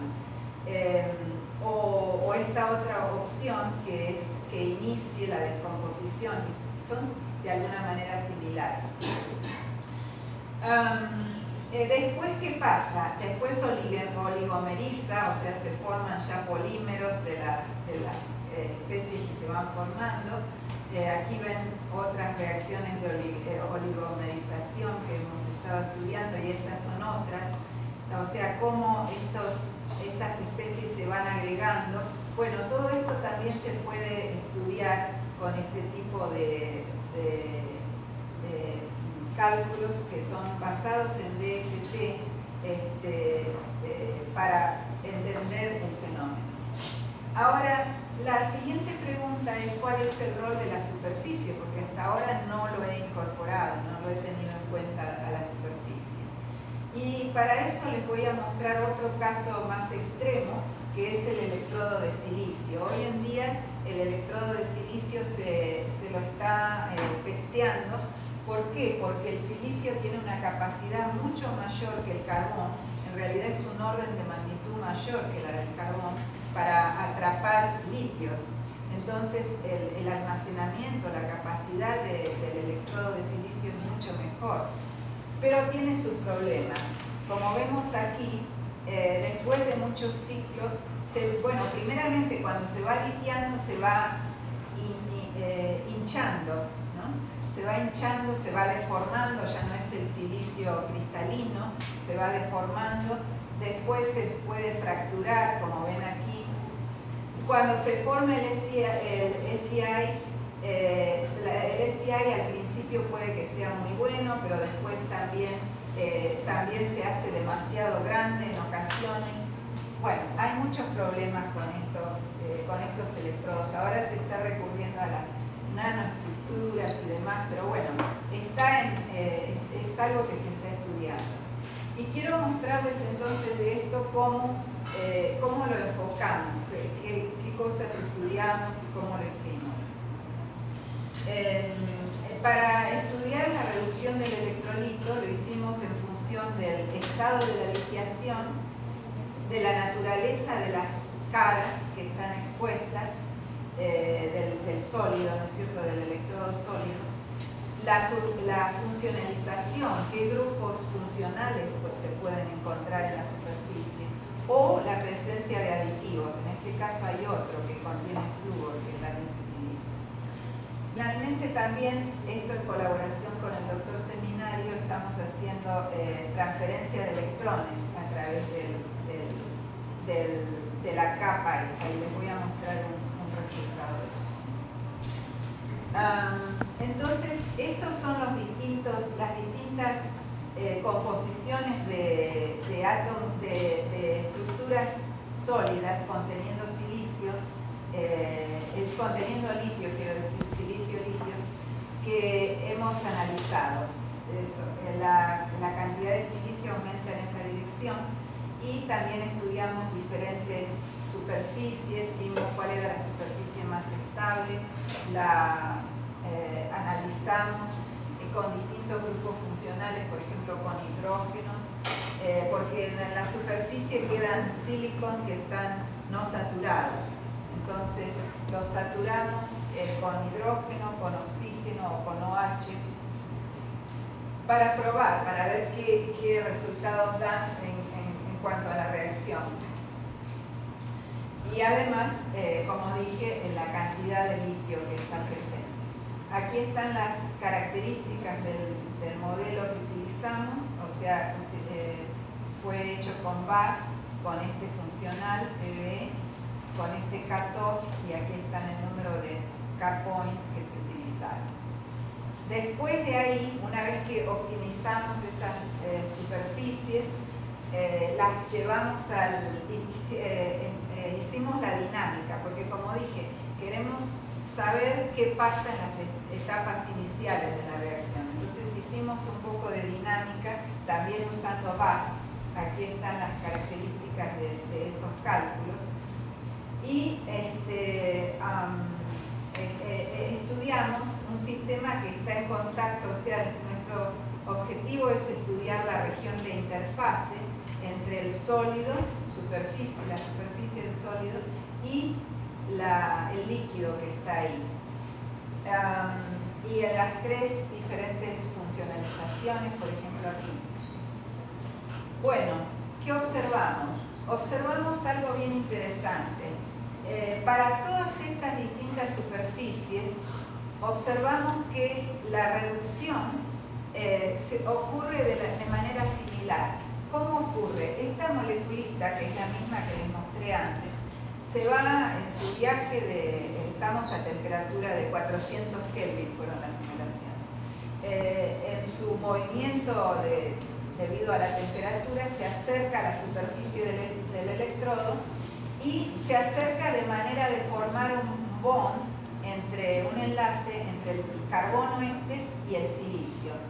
Y ven qué ocurre. Este gráfico muestra la carga neta de la molécula que se va acercando a la superficie en función de esa distancia entre el carbono 1 y un átomo de silicio de la superficie. Todos estos cálculos los hizo Julibet Martínez. Entonces, bueno, lo que observa es que ven la carga del electrón cuando está la molécula bien lejos, o bueno, bien lejos es más o menos 5 Armstrong, la carga es prácticamente cero, neutral. Se va acercando y se va reduciendo, va tomando carga menos 0,5, menos 1,5 hasta menos 2. Quiere decir que la superficie le ha transferido 2 electrones a la molécula y obviamente sucede de la misma manera. Lo interesante es que sucede de la misma manera independientemente de la faceta, del grupo funcional, etc. Todos caen en la misma curva. Y así es como sucede, bueno, en uno de los casos. Aquí está la molécula, aquí forma el enlace carbón-silicio que les estaba diciendo antes. Por otro lado, hay otro enlace oxígeno-litio, que este es bien importante también. Y eso triggerea de que se abre el ring aquí en donde está esta linita celeste. Y ven aquí, hemos coleccionado de la dinámica, hemos coleccionado datos de la distancia carbono-silicio en función del tiempo y vemos que muchas de las moléculas quedan ahí a la distancia original, pero las que logran llegar a una cierta distancia crítica forman el enlace. Las que forman el enlace son estas que están aquí. Bien, ahora, bueno, se forman ciertos productos de reacción. En este otro caso, la molécula no se acercó tanto a la superficie, todavía estaba en la fase líquida, pero igualmente se redujo y formó este gas etileno. Y este es un carbonato que va a ser carbonato de litio, un ion carbonato. ¿Sí? También este es otro caso con una superficie más litiada. Bueno, otras cosas suceden y productos se van formando de la ruptura ya cuando la superficie está más litiada, los mecanismos reciben más electrones de la superficie. Ven, aquí se han roto dos enlaces, estos dos, y libera el CO. Bueno, este es el resumen de las reacciones. Después lo hicimos también con un aditivo, aquí está el flúor. Y bueno, este es más complicado porque tiene diversas formas en las cuales pueden suceder las reacciones, y aquí tenemos el listado de las distintas reacciones que suceden, y de nuevo podemos seguirlas a través de nuestra dinámica, seguir la longitud de enlace en función del tiempo y ver cómo, ven, cuando los enlaces se hacen cortos se van formando uniones, o largos se van rompiendo algunos enlaces. Entonces podemos ir siguiendo qué pasa y tener cierta estadística, no mucha por supuesto, porque las simulaciones son cortas y además el número de nuestro sistema no es tan grande, pero hay cierta estadística que nos permite de alguna manera tener una idea de qué sucede en esa etapa inicial. Bueno, este es otro caso, ya no vale la pena que les cuente más de estos detalles. Aquí hay cómo se disocia la sal, porque les dije el electrolito tiene solvente y sal. Esta es la sal que también se va rompiendo de a poquito y va formando el fluoruro de litio, que les dije es uno de los componentes. Eso también lo observamos. Pero ahora el paso siguiente es saber cómo las reacciones, y eso lo estamos haciendo ahora, continúan en presencia de esas películas que están en la superficie. Esto es el trabajo de Seminario y Laura Benítez, que están haciendo, ellos están resolviendo este tipo de modelos. O sea, asumen de que hay un electrodo, aquí un modelo de electrodo, un modelo de esa capa, y la molécula a la cual la superficie le va a proveer los electrones. Y usando esos métodos que Jorge describió ayer, pueden ellos calcular la corriente de electrones que pasaría a través de esa capa para distintas variaciones del espesor de la capa. Entonces hicieron simulaciones para distintos espesores y vemos cómo decae la transferencia de electrones en función del espesor de la capa. Eso también es bien interesante porque queremos saber qué pasa después cuando va creciendo esa capa y cómo el mecanismo va continuando. Ok, entonces ahora les cuento un poco sobre este otro tema, que es el de cómo se sintetizan los nanotubos de carbón. Bueno, los nanotubos de carbón se sintetizan con catalizadores, también a través de catálisis, con catalizadores que son nanopartículas. Hay un gas que contiene carbón que incide en la superficie del catalizador. El gas se descompone, forma carbón va adentro de la nanopartícula. Una vez que la nanopartícula se satura, ese carbón sale a la superficie y empieza a formar estas estructuras tipo bencénicas, tipo de anillos, que después forman el grafino y después forman el nanotubo. Pero una de las cosas que se quiere saber de esto es porque los nanotubos pueden ser, de acuerdo a su estructura, pueden ser metálicos o semiconductores, pero dependiendo de la aplicación, la gente quiere de unos o de otros, no quieren tener una mezcla, y generalmente en la síntesis sale una mezcla. Entonces el interés es saber, ¿hay alguna forma de controlar esa síntesis de manera de tener un tipo de nanotubos y no el otro? Y bueno, para eso de nuevo hay que entender cómo sucede. Y una de las ideas es que el nanotubo, quiero decir, la nanopartícula, hace como de template, o sea, de molde, ¿no es cierto? Como de molde para formar la estructura del nanotubo. Y fíjense, algo interesante es que dependiendo de la terminación de la superficie, por ejemplo, acá ven los planos 1, 0, 0 que están orientados de esta manera, mientras que aquí, o sea, en forma oblicua, digamos, formando un ángulo con el sustrato, mientras que aquí la 1, 0, 0 es paralela al sustrato. Dependiendo de esa estructura de la nanopartícula con relación al sustrato, va a haber una tendencia del nanotubo a formar este tipo de bordes, zigzag, o quiero decir, este es lo que se llama armchair y este es lo que se llama zigzag.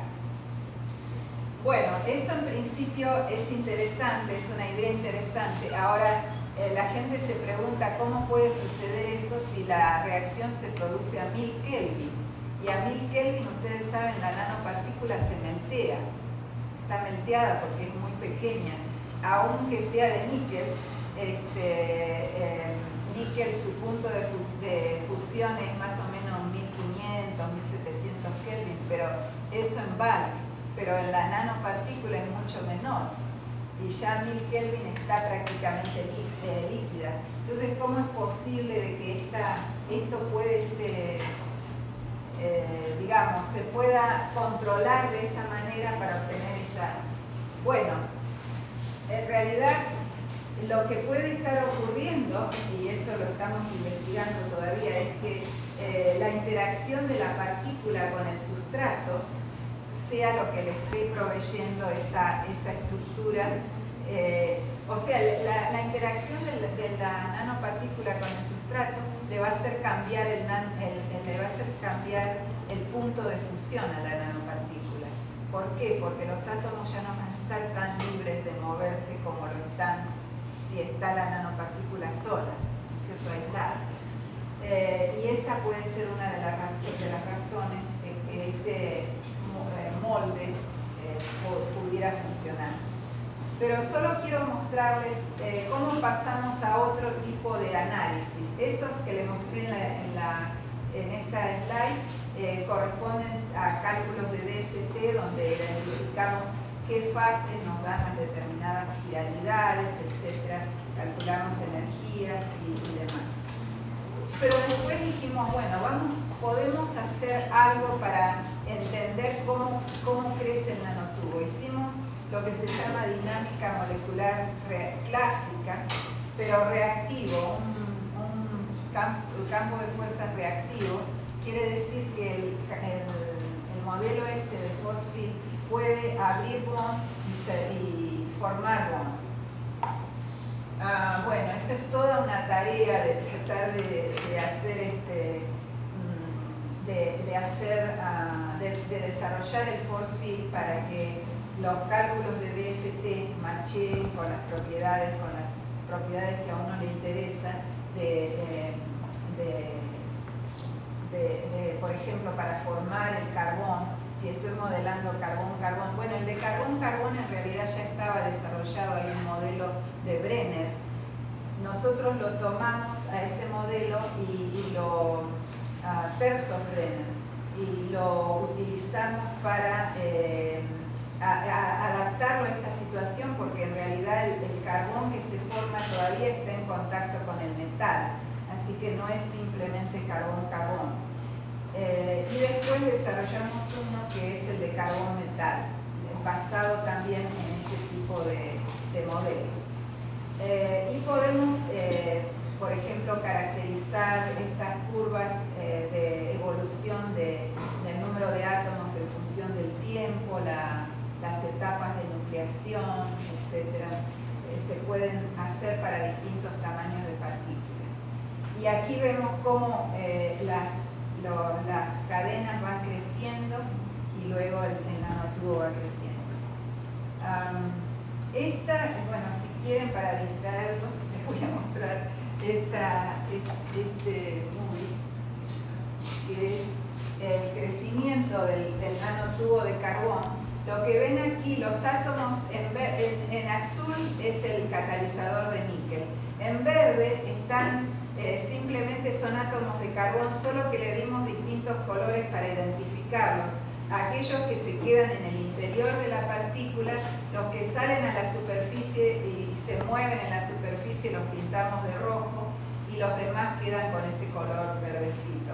Pero ya ven cómo la forma de la nanopartícula va cambiando un montón durante el proceso de crecimiento, y aquí ven ya como el cap, que nosotros le llamamos, se va separando del catalizador, y aquí ya ven que se va formando el nanotubo. En un ratito va a crecer un poquito, no mucho, pero se ve que crece ya. Y bueno, de esta manera parece demasiado aproximado, quizás les parezca a ustedes que están acostumbrados a métodos más elaborados, pero nos es muy útil. O sea, son herramientas que nos resultan muy útiles para analizar cosas que suceden durante el crecimiento y, por ejemplo, todos esos aspectos que les dije de la interacción del catalizador con el sustrato, eso lo podemos analizar tipo DFT para ver la estructura electrónica, los cambios los cambios que ocurren debido a la interacción del metal con el sustrato, etc. Pero ya ver qué pasa a nivel un poco más grande de tiempo y que tenemos que hacer este tipo de dinámica. El modelo de tie binding que se presentó en la charla anterior también se utiliza para simular crecimiento de carbono nanotubos. Esto aquí también nos interesaba conocer las interacciones de los nanotubos de carbón de distintas quiralidades con un sustrato ya más realístico. Este es un sustrato de cuarzo y bueno, lo que hicimos fue analizarlo en distintas configuraciones de la superficie para ver si hay nanotubos de distintas quiralidades que tengan preferencia a crecer horizontalmente. La razón es que para aplicaciones de microelectrónica, por ejemplo, se quiere que los nanotubos ya crezcan en la manera que ellos lo van a utilizar, o sea, que crezcan alineados perfectamente con el sustrato, entonces ya no tienen que hacer nada, los pueden utilizar directamente desde ahí. Y bueno, eso es lo que analizamos aquí, cómo los distintos nanotubos interactúan y qué tipo de binding se produce entre ellos y el sustrato. Ahora paso rápidamente al problema de shale gas. Y esto es, bueno, ¿qué es esto? Estos son depósitos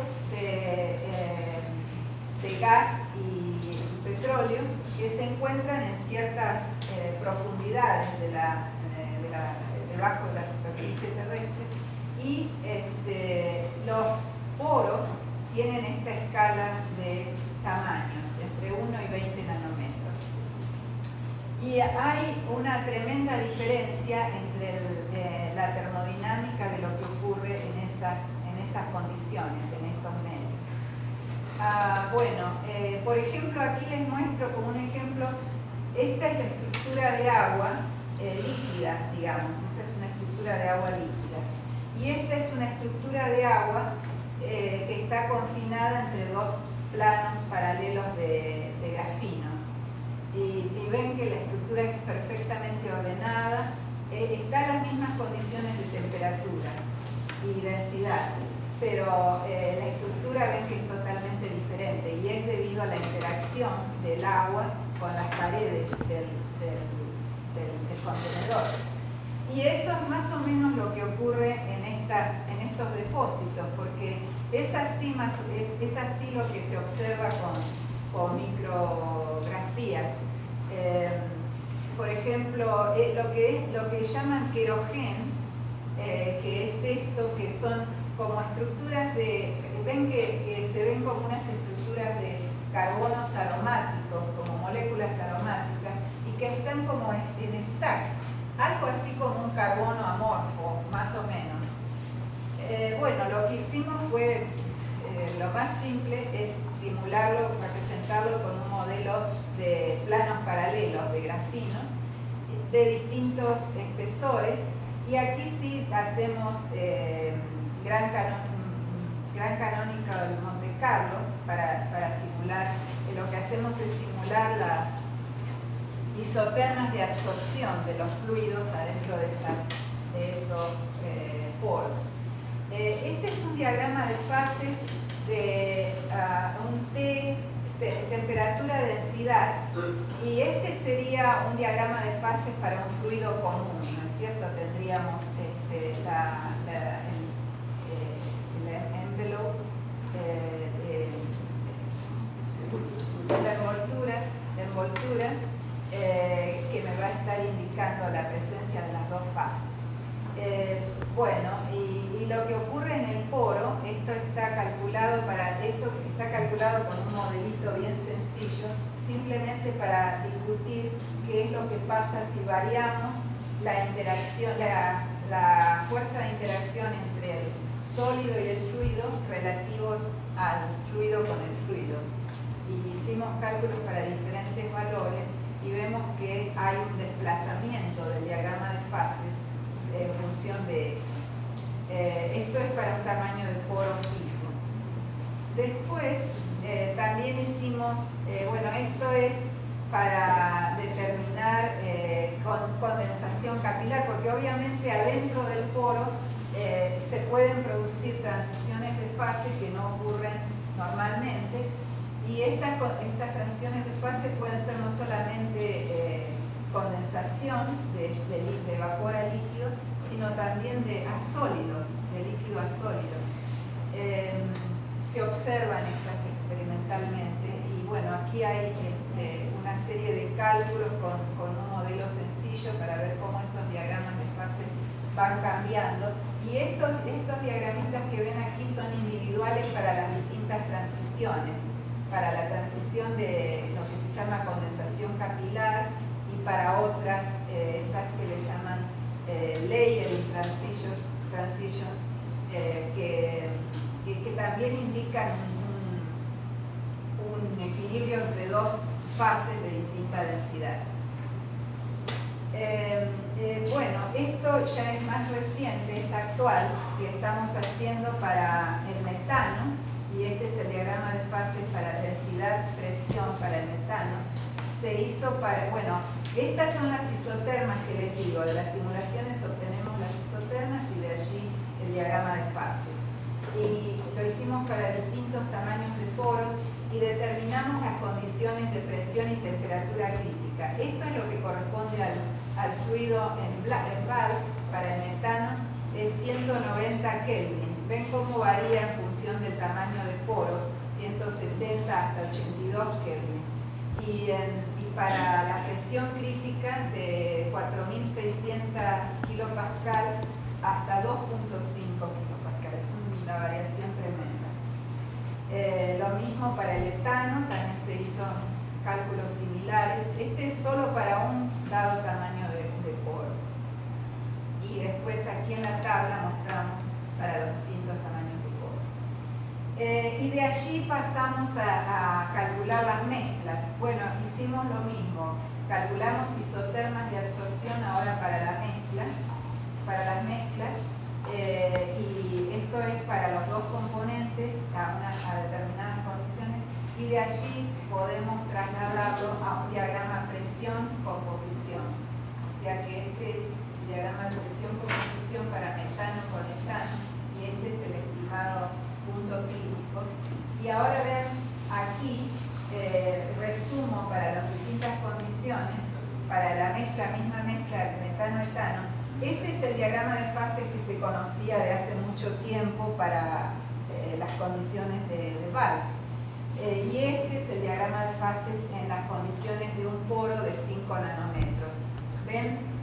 La escala creo que aquí es la misma escala, ¿sí? de presiones hasta 7000 kilopascal y bueno, estas son composiciones, pero ven que la curva crítica, que es esta que está aquí, la envoltura, es muy diferente a la envoltura de las curvas críticas del sistema normal, digamos. Entonces imagínense que están haciendo la extracción la hacen inyectando agua ahora a alta presión, o ahora también CO2 que están utilizando.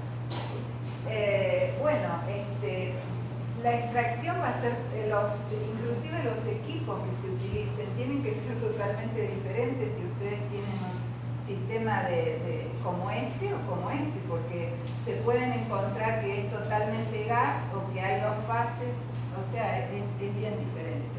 Entonces, por eso es que es necesario evaluar todo eso. Y esto es lo que les quería mostrar, como estos métodos, bueno, en este caso es un modelo más simple del que hemos estado discutiendo en los últimos días, porque es simplemente un modelo Monte Carlo que utiliza force fields clásicos. Estos son Lennard-Jones, prácticamente Lennard-Jones, porque son las moléculas metano-etano, y para modelar la superficie también es con Lennard-Jones.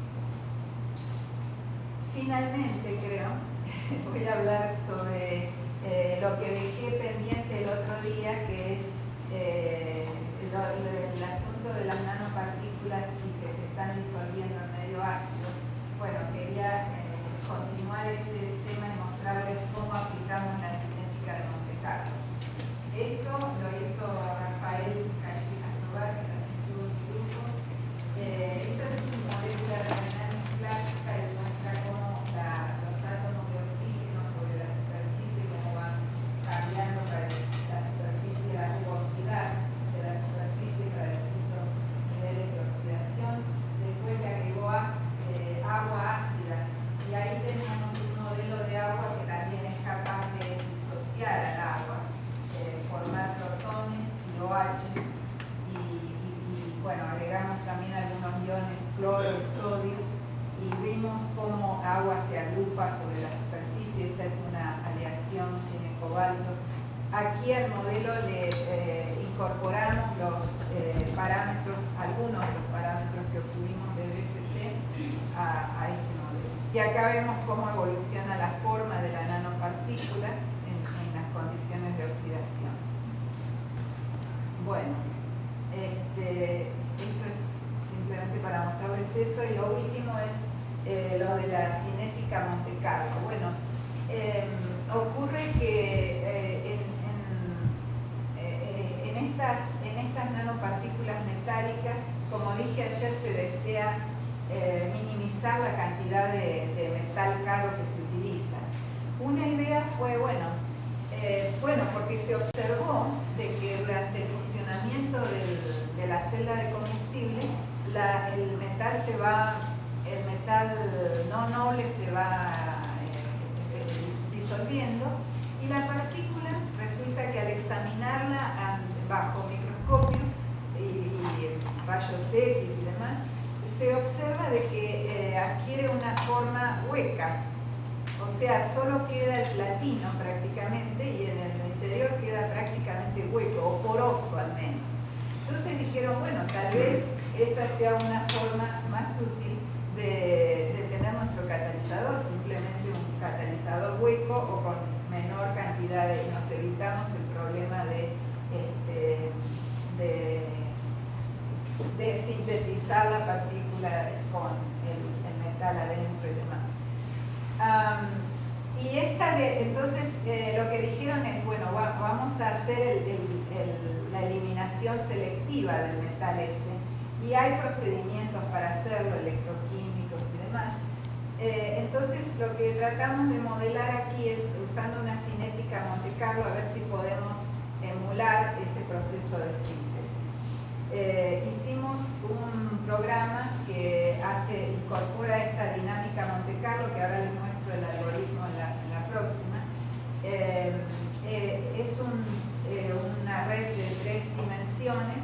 Podemos tratar nanopartículas o slabs y estos otros elementos como el electrolito también están, por supuesto son modelos mucho más simples y ahora les voy a mostrar cómo son. ¿Cuáles son? Tengo que decirle a este algoritmo cuáles son las reacciones relevantes que ocurren en mi sistema.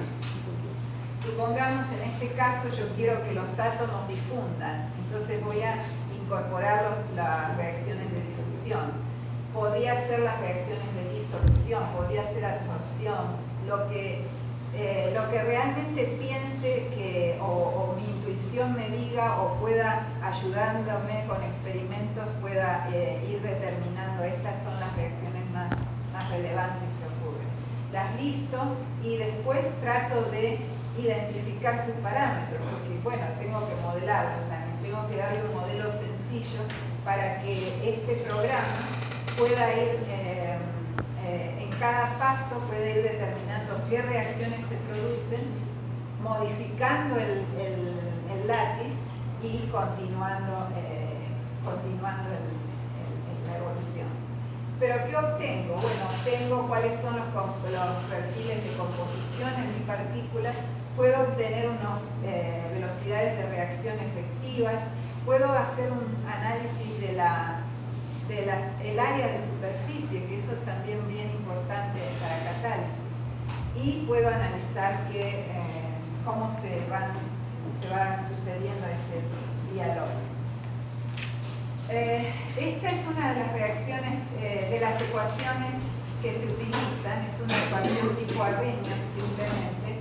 Aquí tengo una energía que simplemente corresponde a la energía que cohesiva, digamos, que mantiene a los átomos unidos formando la nanopartícula. Y estos estos parámetros los puedo obtener de mis cálculos de DFT. Eso sale de DFT.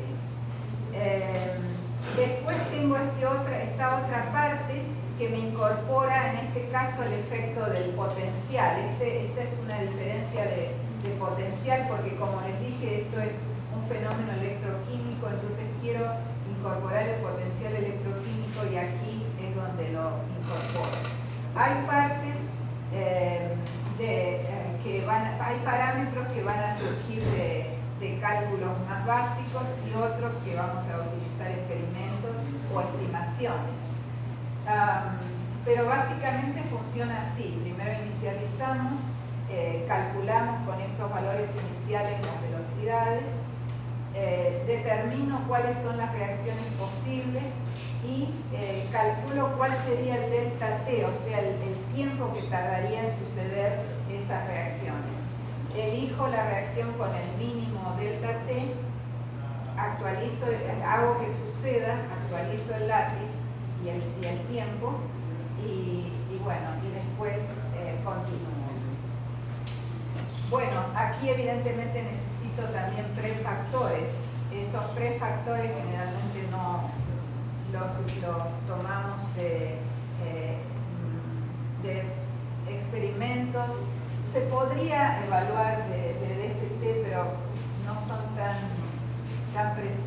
tenemos muchos, demasiados, y no es tan fácil, tan sencillo hacer esa determinación. Así que nos ayudamos con experimento y es una mezcla aquí de lo que utilizamos. Esto se puede hacer mucho mejor. Estoy segura que a ustedes se les van a ocurrir otras ideas, pero solo quiero decirles porque a lo mejor tienen ustedes otros problemas donde también se puede aplicar este tipo de metodología. También, bueno, estos son lo que les contaba antes de las partículas huecas. Estos son algunos resultados experimentales. Y esto es lo que hicimos nosotros con este programa de cinética Monte Carlo para analizar cómo sucedía el fenómeno. Lo hicimos primero con un núcleo de níquel, creo, y en el exterior estaba el platino, y pusimos también vacancias para ver cómo esas vacancias iban a favorecer la difusión de los átomos de níquel anterior y vimos la evolución de las distintas estructuras. Primero se formaba una especie de core shell, después se formaban poros y después esos poros se vuelven ya más grandes y se establecen este tipo de estructuras abiertas. Y esta es la morfología, cómo cambia este tipo de aleación en función del tiempo, analizada con este método. Lo de adentro es el cobalto y lo de afuera el platino. Y algo interesante es cómo estas facetas se van definiendo debido es un juego de difusión entre la difusión de los dos metales, del metal que está difundiendo hacia la superficie y de los metales que se están reacomodando en la superficie, porque el metal noble disuelve a un potencial bien diferente al no noble, entonces va a ser mucho más estable y se va reacomodando allí y se van formando facetas perfectamente definidas hasta que después empieza a abrirse. Bueno, con esto creo que voy a agradecer a los que han participado en este grupo de estudios que les mostré hoy, es esta gente. Y en general quiero también agradecer a todos los estudiantes de la UIS con quienes he interactuado, porque han sido realmente muy buenos y estoy contenta y les recomiendo a otros que estén de visita que también los pueden contratar. Bueno, muchas gracias.